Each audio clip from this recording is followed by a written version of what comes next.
thanks for the tip. Yeah. Hey. Hey. Anesh, nice to meet you. Nice to meet you too. We're just talking about going into vacations in Zoom. Oh, okay. So, yeah, I don't think is it limited to a premium account? I thought you were able to do it with a free account too. Basically, in your settings, you have this virtual background thing, and then you can send yourself to space. Oh, interesting. No, I thought it was only premium. I think if your company has an account, then automatically everyone is added to it. Yeah, so you've got it too. Maybe. Do you have a premium account? Yeah. I think at least. I do not. No, that's probably why. Doesn't work for you? How can I do that? For me, it's in the settings. So if I go into Zoom and then. Not yet, but I'm still poking around. Okay. So it's like it's in a. For me, it's in the preferences and then or settings, and then there's just a virtual background. Virtual background. Got it? Mm-hmm. Oh, nice. Yeah. Okay. All right. Cool. Where are we going today? I don't know. I'm trying to figure that out. And how have you managed to settle these virtual backgrounds, moving ones? Oh yeah, that's something that I don't know how Rika is doing it. Maybe you can add a video? So this one is this is like a pre-made one, but you can also download any video from Google and just add it. There's an option for custom backgrounds. So it's just an option to add video, and that's it. Yeah, exactly. Right. That's dangerous. It's going to distract me. I had to close it down.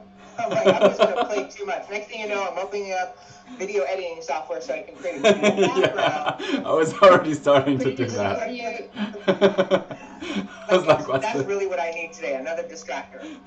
Randy, are you able to add a custom background? Well, it does give me the option. I start browsing, and next thing you know, while you guys are talking, I'm sitting here trying to find a background. I'm like, okay, clearly it's distracting me. I'm going to turn it off and play with it. Absolutely. Next time you see me, you're going to see I'm going to have a cool background. Yeah, can you just try to put one on? Because I thought that it's only for premium accounts, but if you can do it, then I'm wrong. Yes. Oh god, where is this thing? Okay. Add image. But you had like, you can add actually videos, right? Maybe it's a Mac thing, I don't know. I only have images. Let me see if I can find this. It could be a Mac thing. Anyway. Okay, so it sounds simple, but see, I'm like going through my computer right now. I'm like, these are lame photos. Do you not have a couple of pre-made ones? I can see like 3 or 4. It wants me to download a plugin, so I'm gonna wait. I'll confirm it. Are you? Yeah. Hopefully next time I see you, right? Can you jump in? Okay. I'm gonna try to do something fancy for our next one. Nice. Sweet. I'm thinking it works though, right? Because it shows on there to download the plugin. Like, why would it lead me on? Right. Like, that would or be it's a like bad user experience, right? Like, what a paywall? Let's have you customize your computer, download all these plugins, and then provide a paywall. Like, that would be pretty horrible. Yeah. Who knows? Oh, great. Now Charlie got a custom background. I'm so left out. Everybody got a custom background. I'm done. I love it. And as you're in a restaurant. Just joking. All right. So, cool. Mira. I've never used Mira before, so it looks a lot like some similar tools I've used in the past. Today I'm going to be playing around in Mira's sandbox.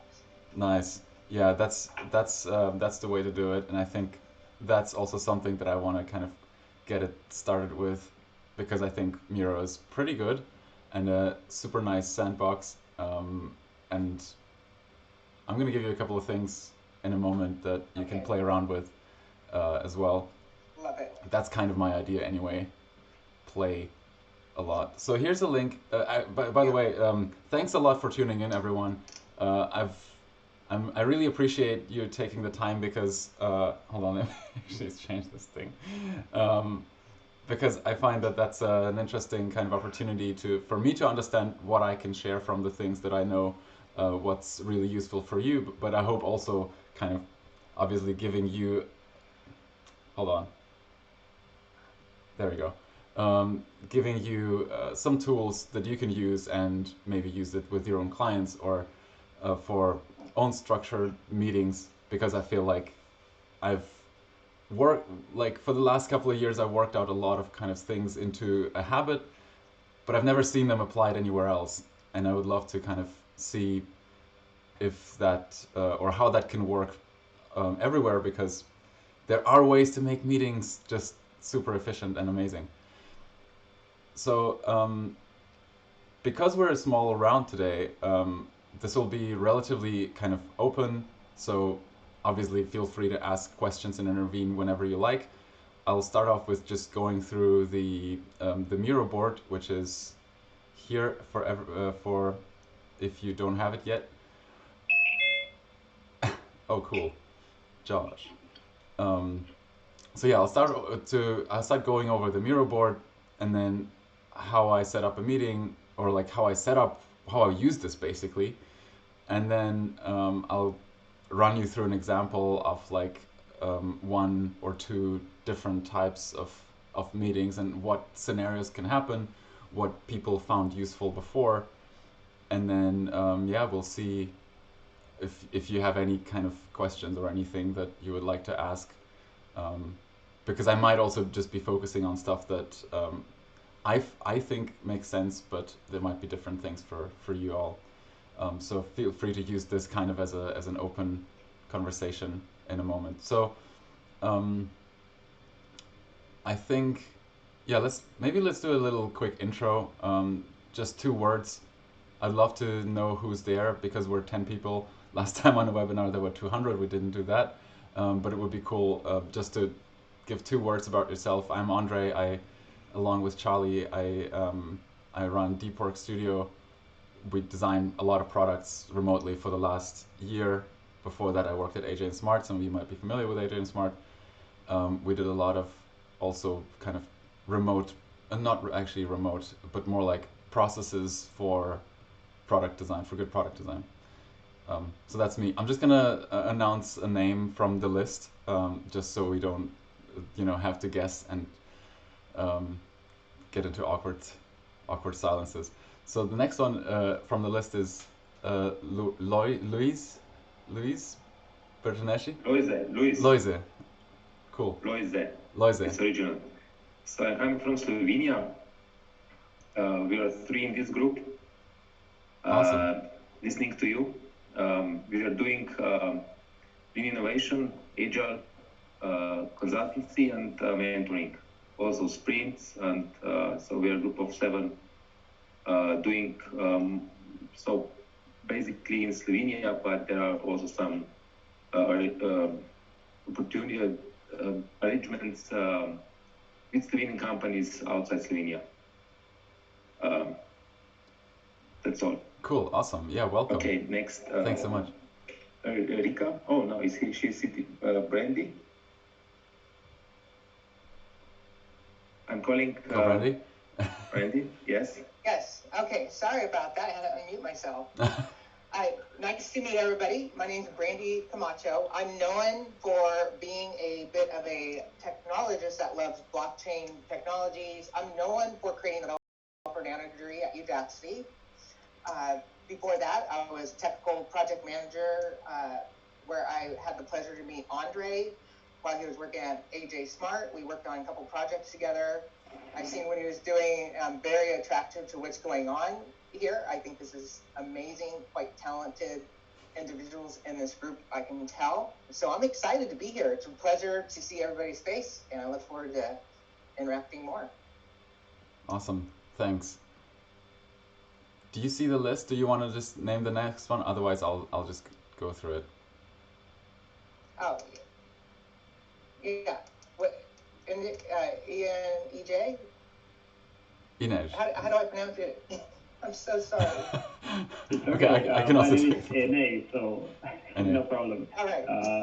yeah, many people call me NH. So yeah, I'm also from Slovenia. I'm in group with the Coco Hub. I'm an acceleration manager.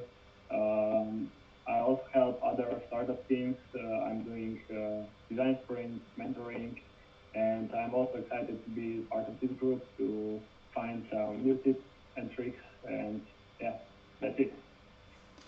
Cool, awesome. So I'm gonna forward my words to Rika.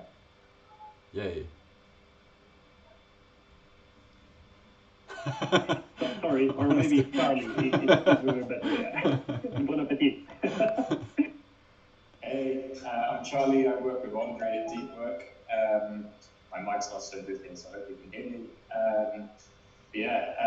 I'm really excited about working with Andre when we started up this a year ago because I'd read Cal Newport's Deepwork.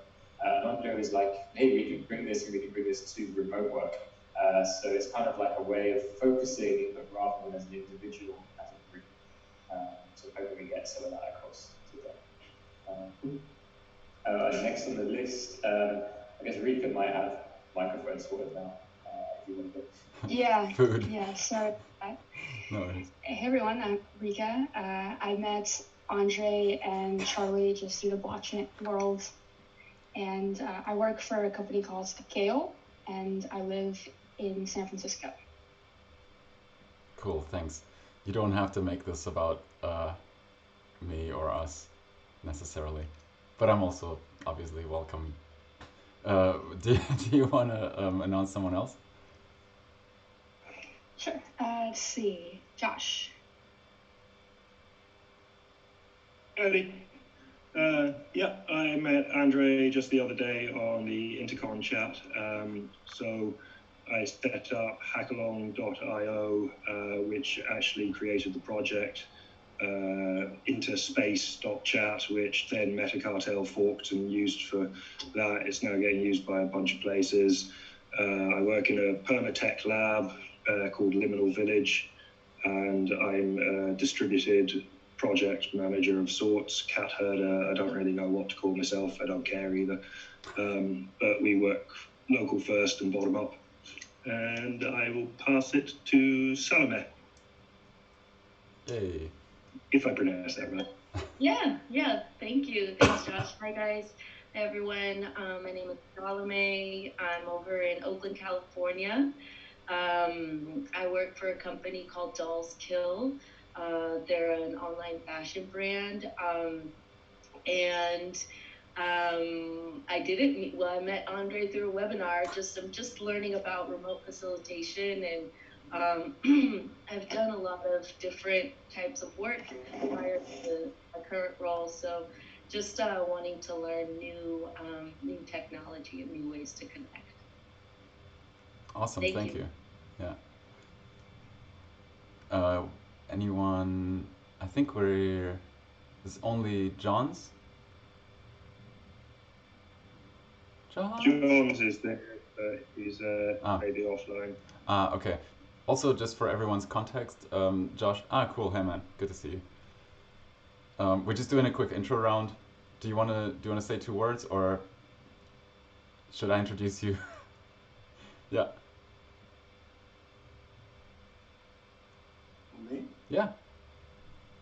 Oh, sorry. Yeah, we were doing an intro, and you joined right at it. Okay. Hey guys, I'm Johns. I forgot the context of the call. I just decided to hop in. Cool. I guess everyone's saying where they met Andre and Charlie. I met them on Twitter, part of the Deep Work Hackathon, and I work on both design and development. I kind of juggle that at times on a distributed storage system primarily. Yeah. Cool.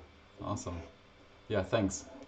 Also, just for context, so yeah, we met at a hackathon that we organized 2 weeks ago, and also just for context for Josh, or like for what he said earlier, for everybody who doesn't know, the Intercon was an online conference that they organized, which was pretty incredible. It was like 24 hours of talks, a lot of interesting stuff, a lot of experiments in remote kind of conference building, and it was basically like a virtual, almost like a virtual reality conference. So yeah, thanks so much. It's super cool to see you all here.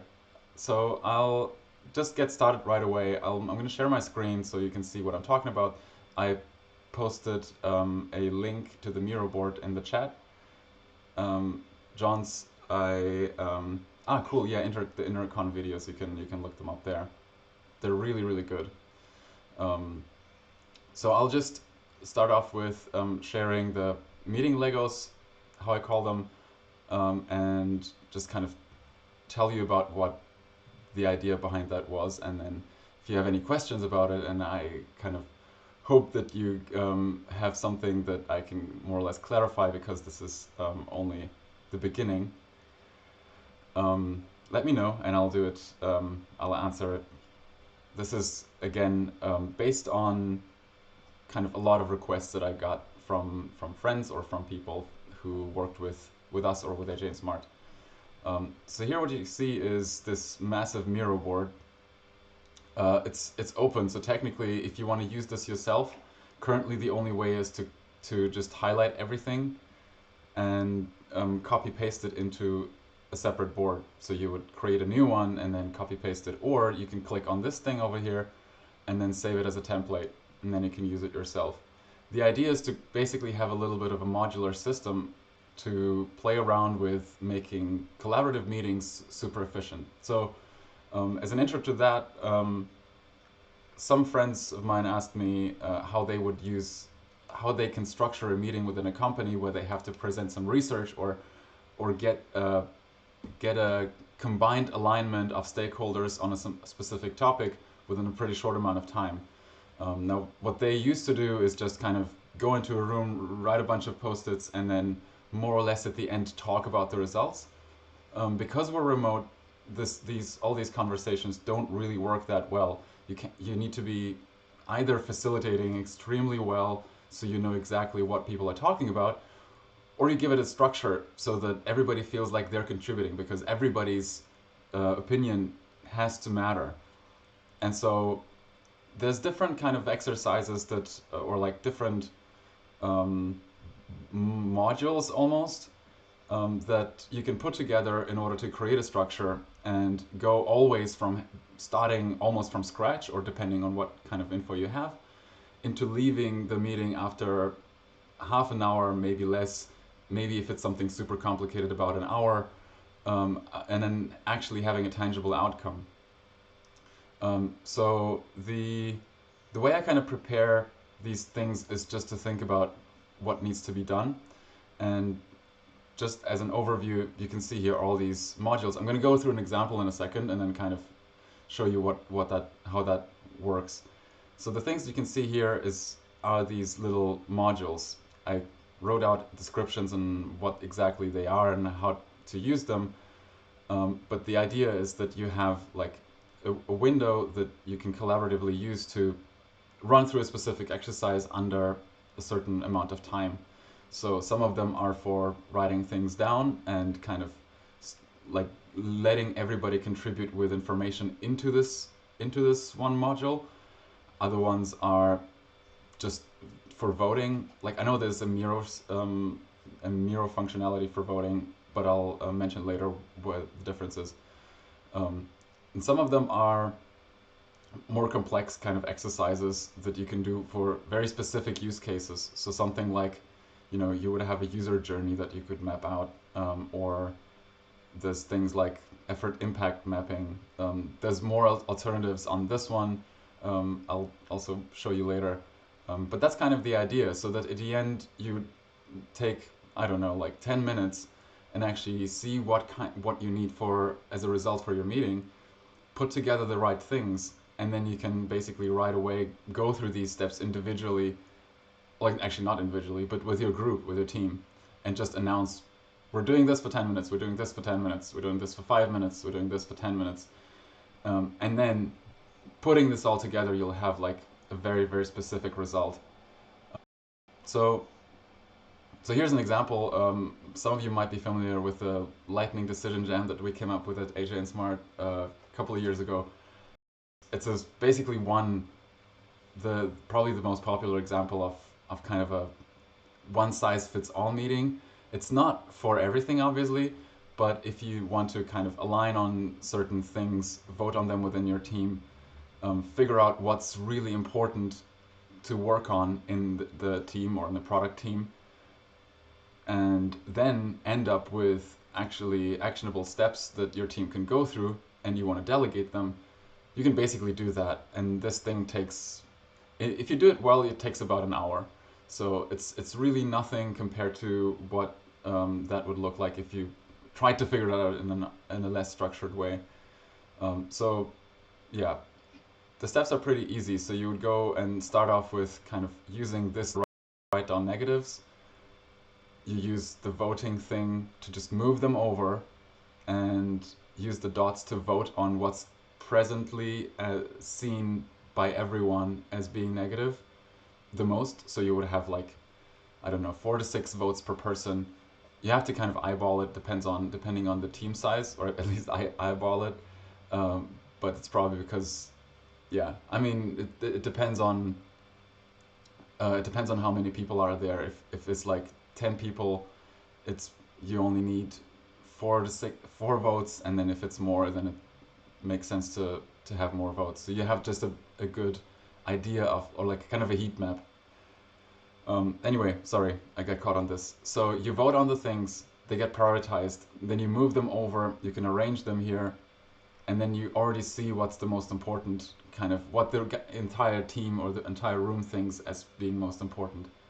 Then you move it over, or you can actually just do an exercise that's the how might we, that helps rephrasing it and reframing it into something that seems more like a solvable challenge. So you would have, some of the things that people might write down are like very kind of simply formulated, like something's not efficient, and then you just use this how might we structure to rephrase it so that it becomes that it actually sounds and feels like something that you can solve.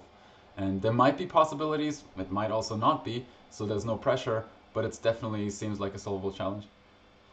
And then you just basically lay them out and come up with solutions, and do the same structure with the voting, move them over, vote on them, prioritize the solutions, and then you can take these solutions, put them on the effort impact scale. Again, there's also more quantifiable ways to do that, but I'll show you below. And then you take the ones that are kind of in the main quadrant that is highly impactful but also low effort, and you basically can take them, put them into this grid and break them down into individual steps, like what needs to be done in order to achieve this. And then you put a name of someone's face on it. You put the name of someone along with that, and they know pretty much immediately what they need to do, and they have kind of a to-do list. That's something similar as a team retrospective, which is kind of I guess a retrospective for the entire team after each week. So we would take about an hour for the entire team to come together, solve things that didn't really work throughout the week. Also note down things that did work. Like sometimes you also want to do things that you might not use them afterwards, but just kind of writing them down in this case already feels like you can contribute with something, or like create a more positive environment in the room. So these things are actually quite useful. And then we would go through all the things that did not go so well and figure out what needs to be done to make it better next week. Super fast and super efficient, and then over time, week by week, it got better and better. And so all of this is pretty simple in a remote setting as well. The same structure we use to do an entire design sprint, so you can basically take all these modules and move them together into your own design sprint. Sometimes there's parts that you might want to expand on during a sprint, like if you're interested in token economics, which is relevant for like blockchain applications, you can do something like a token utility canvas, or anything else really that requires, that the structure requires. So yeah, that's kind of it on a very high level. I hope that was understandable, made sense. Um, I would just say, because we're again there's not so many people. Is there anything that I should go into more depths in from the things that I've mentioned already, or like any things that are not so clear? Something that I'm encountering now at my job is I need to create an updated product roadmap. Mm-hmm. And currently we do have one, but it's in PowerPoint. It hasn't been updated. So this looks like a really good way to do that. Do you have any examples of roadmaps in here? You can do things like, so yeah, I've done, this is a very simple example, obviously. But the structure could be similar, is probably similar. So you would have at some point a start and a time or a date. You might want to prepare that if you want to go through a product roadmap for like specific dates. You can also use whatever you have already and kind of put that in, but then use kind of that same structure to brainstorm things, steps along that roadmap, and then collaborate, like vote on their importance, and then collaboratively put it together into like a visual roadmap. By the way, you can also zoom into these things pretty indefinitely. So that's one example. I will write it down though, so maybe I'll push out some examples into this same board later with whatever I can find that kind of suits these things, and keep this updated. I also want this to update this board more and more. I think that I could build the product roadmap beforehand and then meet with my team and then use some of these other modules to collect feedback and just have like some more interesting ways of getting people to collaborate on the roadmap. Yeah, I think that can work if you do, for instance, if you like, it also kind of depends on what you want to, what's missing from the roadmap. So if you're looking for individual steps that you might not be thinking of, you can use that to put on a time. By the way, put on timers on everything, like all the things that you do, all the exercises. It creates a lot of, it creates a sense of urgency within the meetings, but it also gives people their own space to take exactly that time. And so you never go over that time, and you always make sure that you end with at least something. But anyway, so you put on a timer and then let them write down all the things that they can think of that haven't been mentioned in the current roadmap yet. And then you do a round of voting on the things that actually make sense, because someone might also just write down things that are not really useful. And then the voted ones you can kind of put together. You might want to moderate at first to kind of make sure that whatever people put in the roadmap also makes sense. But that would be, I think. Yeah, I just got an email today from. I was going to say that I just got an email today from Notion that they have the ability to embed Miro into Notion, cool. And right now Miro is actually free, so all of the premium tools available are completely free. That's awesome. Okay, that's good news. Thanks for sharing that. So Miro offers the premium package? Yes, a premium package is now free. Crazy. Yeah, okay, that's insane. Anything else that I can kind of go into? Is there, or like... I have one question. Yeah. You have written over the right side that you have some template of hypersprints. What exactly are hypersprints like? Some mixture of all of these exercises, or? Hypersprint is basically, it's a little bit complicated, or more complicated, because it depends on the specific of it. It's basically like a sprint, like a design sprint, like rough design sprint structure. It's a little bit different, but it's for a lot of teams at the same time. So if you would normally facilitate like one sprint, what I call the hyper sprint, it reminds me of Cybertruck, but that would be like the kind of a spread out of, you have one or two facilitators, but you can kind of facilitate a lot of teams at the same time. The template is, I can also share that with you. It's not very complicated. Let me see if I can pull that up real quick. It's also put together from all these pieces, and I think the only thing that's missing are just more explanatory videos on it. I'm gonna have to load this thing up, and then I'll share the link with you. So yeah, does that answer your question more or less? Yeah, thank you. Okay. Cool. Yeah. Okay. So yeah. Anything else that I can help you with? Otherwise, yeah. Basically, feel free to use this. The idea is that there's always descriptions on these things with how the exercise runs, and when you would use that, so in what cases.